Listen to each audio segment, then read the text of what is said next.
Once upon a time when Isak was playing for Real Sociedad, I wanted Isak at Real Madrid. Like literally, when he was at Real Sociedad, I felt like he was the perfect air for Benzema. Everything I saw in him was like Benzema-esque.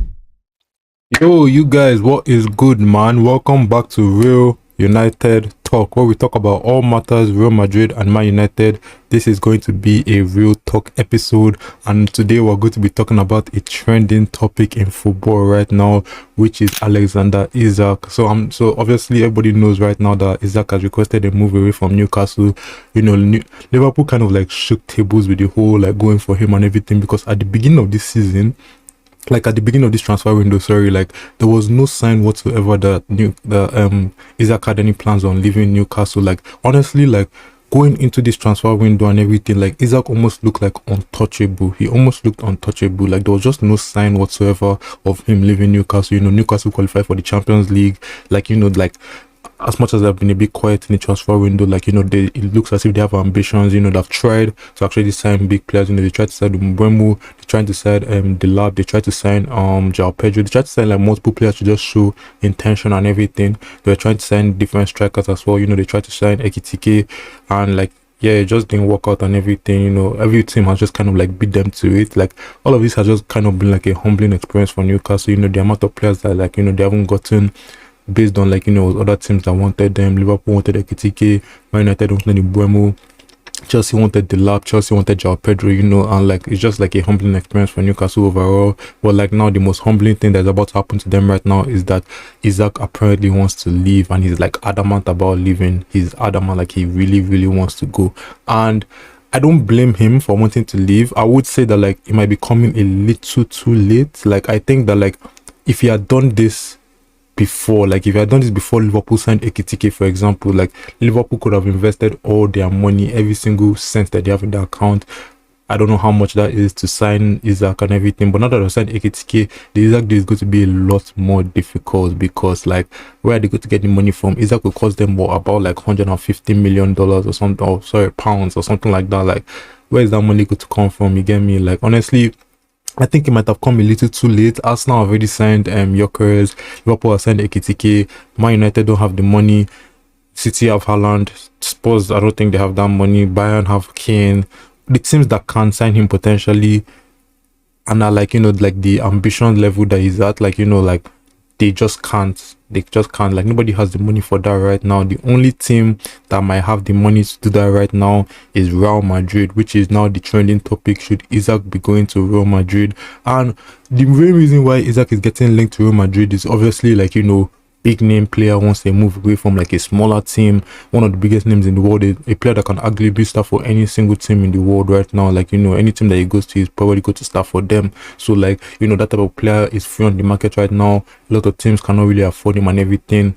Guess what? The biggest team in the world can. The biggest team in the world potentially need a striker and everything. So like, you know, should Real Madrid not be looking at Isak? Should Real Madrid not go and sign one of the best players in the world, one of the best strikers in the world at least? And honestly, there's so much more that goes into signing Isak than just like, oh, let's just sign the biggest name in the world, because, you know, I've done that before. And not that it hasn't worked out and everything, but like, you know, it's not just about the name, it's about how they gel together, it's about how they gel with the team and all of that. So like, it's not just about like, oh, Isak is free, let's just go and sign Isak and everything. Does he work? That's now the question I'm going to ask. Does Isak work? And I'm going to get to that right now. So first things first, all I'll say is that a few years ago, Isak could have been the perfect signing. Like Isak was the perfect signing for Real Madrid.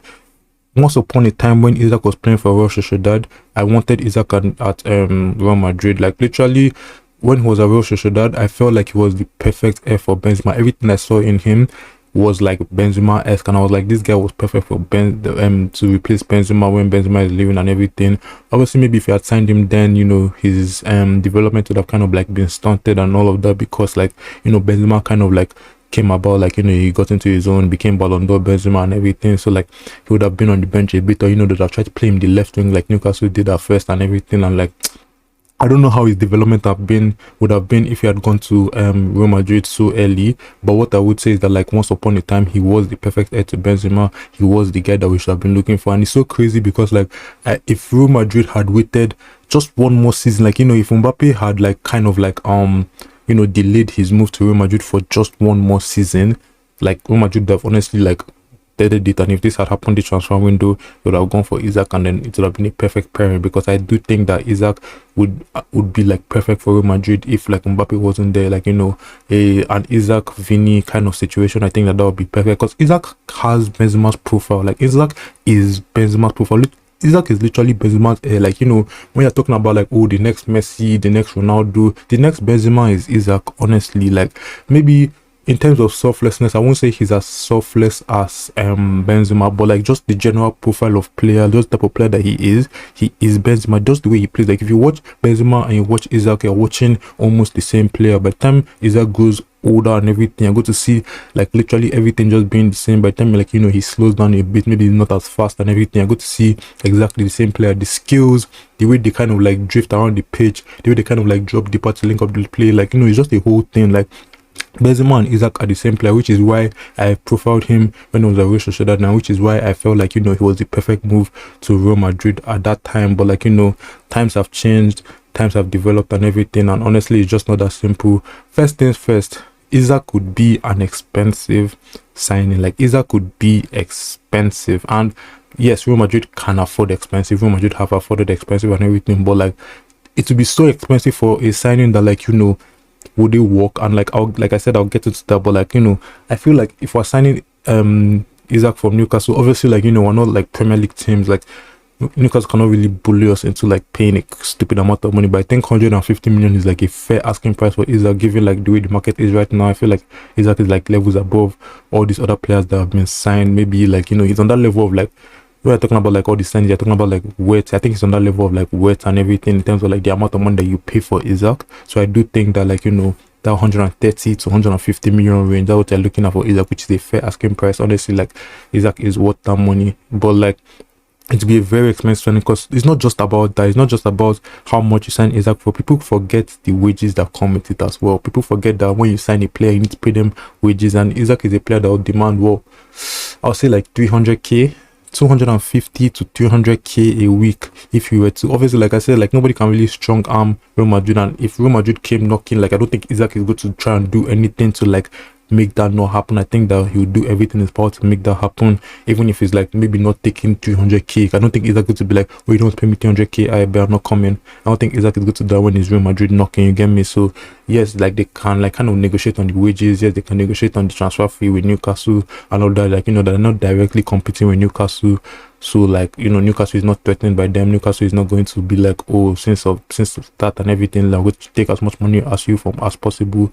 Obviously they're going to want as much money as possible, but like you just get the situation right. So like yeah, but Isak could be a very expensive signing, and honestly like it's now a matter of like, would that now be worth it? So let's get into that. And honestly, when you're assessing like is it worth it, you have to assess like, is he actually going to fit into the team? How does this work? And honestly, my simple answer is I don't think that Isak could fit into Real Madrid right now, right this second. And the reason why is, yes, Real Madrid do need like a normal number 9, like like not necessarily like a traditional number 9, but like a genuine number 9. Like Mbappe is not a genuine number 9. Vini obviously is not a genuine number 9. You need a genuine number 9 like Isak right now. We saw when Gonzalo Garcia came into the squad for Mbappe, we saw how good he was playing next to Vini. We saw how Real Madrid was just clicking, everything was working for Real Madrid and all of that. But like that's the thing. One of the key things that I mentioned is that Mbappe was not in the squad at that time. If Isak were to come to the squad right now, he's going to have to play with Mbappe, he's going to have to play with Vini, he's going to have to play with that front three right now, and there's just multiple things that come with that. Like yes, like on paper, Vini, Isak, Mbappe, oh my god, that's so good. Yes, get that happening right now on paper, yes. But like if we do that, I feel like we're going to have the exact same problem that we had last season, maybe even worse. Because first things first, we're looking at that right hand side. Who is covering that right hand side? Because Mbappe, we all know his favorite position, we all know where he likes to drift towards. Vini, we all know his favorite position, we all know where he's like inclined to be. And the thing about Isak is that he's the exact same type of player, like but he's not as inclined as like on Mbappe or Vini to like be on the left wing. But anytime he's drifting out to the wing, he's drifting to the left. and that's just going to leave our right hand side very exposed. Yes, you do have a player like Alexander-Arnold who, you know, kind of like covers that whole wing, but it doesn't do it to like massive effect. Like, you know, Alexander-Arnold is not like a galloping, overlapping fullback. Like, he's not tenacious. Like, you know, he's not running up and down the pitch, up and down the pitch. Yes, he does make like overlapping runs and everything, but like Alexander-Arnold is more inclined to like, you know, kind of invert into the picture and make things happen from like that midfield area and everything. So like he's not going to be covering the right hand side the way people might think that he would. And then you now have another player which is Valverde who can cover the right hand side. The problem with that right now is that if we did have Valverde covering the right hand side, then you would have a very open midfield, and then, you know, players would just be like kind of like be able to like run into the midfield. I feel like that would be an area of the pitch that like, you know, teams are actually like exposed, that do actually like expose when they're playing against Real Madrid. Like I feel like if we did have that, if we had Valverde, you know, kind of like trying to cover the right wing, trying to invert him, but also kind of covering the right to an extent and everything, you're going to have like one player in that midfield or maybe two, and like the one of the players going to be more attacking minded, the other player might be Adagula, someone who is still trying to like learn the ropes in that CM and everything. I feel like it's just going to be a very, very messy thing, and it's just going to be a lot to try and accommodate for Isak.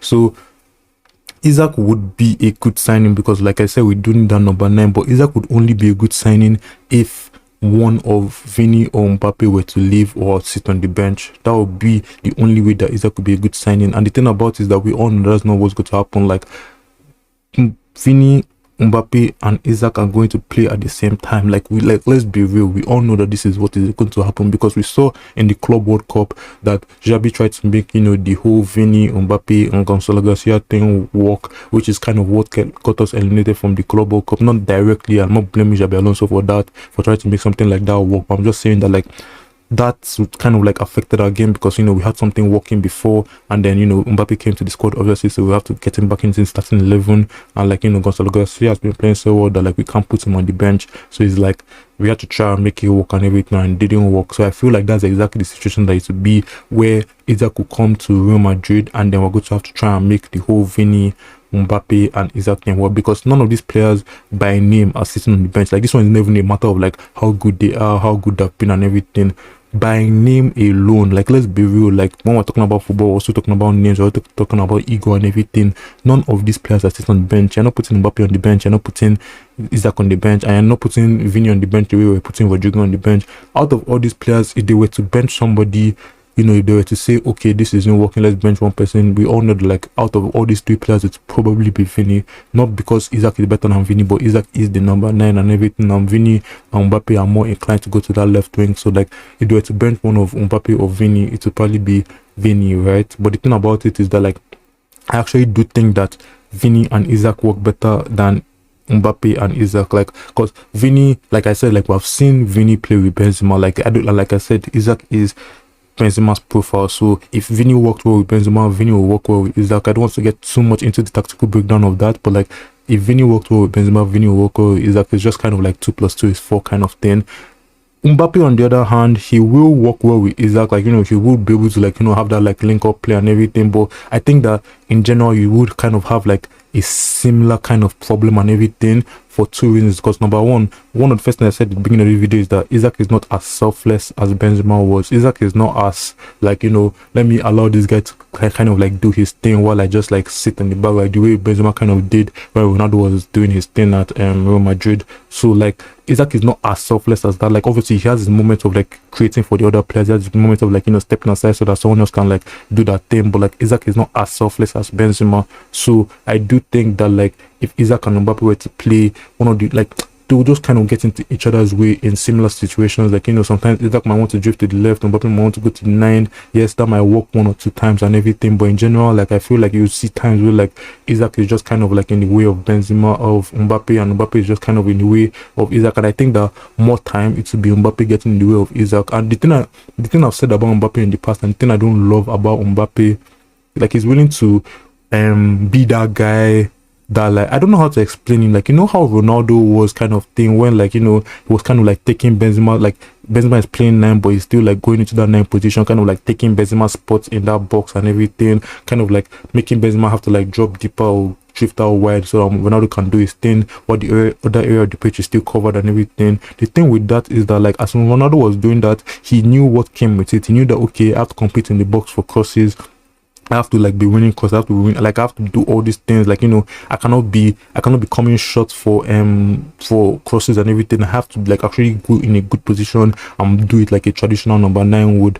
That's the thing. Ronaldo knew that that's what came with it. The thing with Mbappe is that when Mbappe wants to do the whole like drifting into the box and everything, like he doesn't want to take on the responsibility of what comes. He doesn't want to be the traditional number 9. He wants to always come short. Like if you watch Real Madrid, you see Mbappe always wants to come short, and then that hasn't really worked well with Vini. Like that's why the whole Vini thing doesn't work, because Vini is a wide man. Vini is a man who like he likes to like dribble from like a bit deeper, and then he likes to like run to the touchline and just put a cross in. The thing with that is that Mbappe always wants to come in short, so Vini has kind of like be more like intuitive with what he does there. Like he has to like slow it down. And the thing about that by the time you run to the byline and like you're cutting back and you're passing back, like it just looks as if like you wasted your time and everything. And that's the thing, like that's why Vini thing hasn't kind of worked. That's why like Vini has kind of looked like a slower player. That's why he hasn't like been clicking the way he normally clicks and everything, because like so much has been taken out of his game to kind of like accommodate for Mbappe trying to drift to the left wing, like we saw in that the game against PSG, and Vini started off in the right hand side and then he went to strike at some point. Like there's just so much accommodation for Mbappe, and I feel like Isak is good to have to accommodate for Mbappe as well, and that's good to take away from his game, and that's not what we want. We're not paying 150 million for him to accommodate for Mbappe. So I just think that if in that situation it would be Vini and Isak, and we all know that Mbappe is not sitting on the bench, and if we were to sell Mbappe, where would he even go? Like the only place that can afford him right now is Saudi. That's honestly the only place that can afford him. So are we going to like give Mbappe to Saudi kind of thing, when because nobody can afford? Like, do you get what I mean? There's just so much that comes with the whole Isak coming to Real Madrid potentially. I feel like it would like affect us so much in different ways, and not because Isak is not the right player, because Isak is the right player. He's the right man. Like Isak, you have one of the best strikers in the world. Yes, like he obviously is the right man and everything, but like it's just what comes with it. Like I feel like right now people are not really thinking about like the technicalities of it. They're more thinking about big name player, big team, they go together 5 and 6 kind of thing. But like that, it's not just that simple. I would have loved, like every single day of my life I've thought about Isak, and I've regretted the fact that Real Madrid did not go for Isak when he was at Real Sociedad. Every single day he would have been the perfect F for Benzema. He would have been perfect for Real Madrid now. I feel like Vini and Isak would be cooking it up right now. We'll just be winning Champions League after Champions League after Champions League. It would be so like cracked and everything, but like we're a little too late and everything. This whole Vini and Mbappe thing, I don't know if it'll ever work, honestly. At some point something might have to give. At some point one of them might have to leave or something. That's honestly the God honest truth. Like, because like I had hope that like they'll try and make something work and everything, but like the profiles don't kind of like complement each other. Like they're both like individually brilliant players, obviously, but the profiles don't complement each other enough to actually like make it work. Like I said, there's still time for them to try and make something work. Like something has to give, whether it's with both of them on the pitch or both of them not on the pitch at the same time. Something might have to give at some point. One of them might have to leave eventually, but like unless they can make it work, and honestly we don't have that much time. Like we have a new manager right now. We don't want to try and make something work to the extent of him getting stuck, because like they continue trying to make it work and it continues not working. At some point, like when Madrid just blame it on Xabi Alonso and sack him, and we don't want that. So like at some point something might have to give, but like that's not working right now, and we do not want to like do 150 million problem into the equation right now, because like I said, as much as Isak is a good player and everything, he's not as selfless as Benzema. He might not be willing to like just allow other things to like flow in front of him while these guys are doing that thing, and then he has to like sit back and everything. He's not as selfless as Benzema. Isak is not going to like drop into the calm and just stay in the calm the way like Gonzalo Garcia tried to and everything, and it didn't even work out when he did that, right? So like I just think that like it should just be another problem of like everybody kind of getting into each other's way and everything, and like you need to access like the technical part of it, like not just like the big name part of it, not just the on the like on paper aspect of it. Like you actually need to know, would this actually work? And honestly I don't think Vini, Mbappe and Isak will work. Real Madrid should not invest all that money on a player like Isak right this second. So yeah, I don't think that will work, but like shout out to Isak, because like obviously one of the best strikers in the world. Shout out to Liverpool for turning tables as well, because like this wouldn't have been possible if like Liverpool didn't try it, and like Liverpool tried it, and now he's thinking, he's like, oh, I can actually have something bigger and everything, but it might be too little too late. But yeah, I don't think that Isak would necessarily work at Real Madrid right now. But with that, that's going to be the end of this episode. Thank you guys again for tuning in. I really appreciate it, and I'm going to try and stay consistent, keep on pushing out episodes, and I just hope to see you guys again next time. Safe.